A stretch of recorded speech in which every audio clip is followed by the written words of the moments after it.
আজ ৬ই মে তৃণমূল কংগ্রেসের জয়ী বিধায়কদের নিয়ে কালীঘাটে বিশেষ বৈঠক করলেন বিদায়ী মুখ্যমন্ত্রী দলনেত্রী মমতা ব্যানার্জি।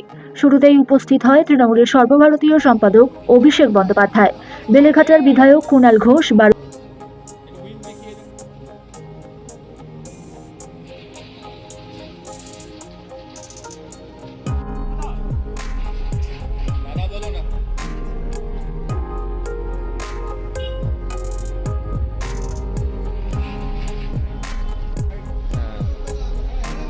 বারুইপুরের বিধায়ক তথা বিদায়ী স্পিকার বিমান বন্দ্যোপাধ্যায়,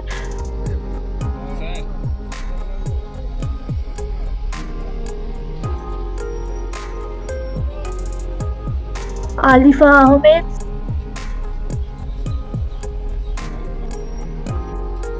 সাবিনা ইয়াসমিন, হাওড়া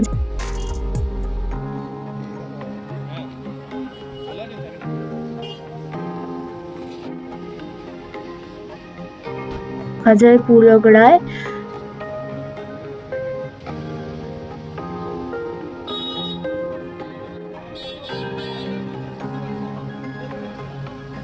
গুলশান মল্লিককে একে একে বিভিন্ন জেলা থেকে বিধায়করা আসতে থাকে।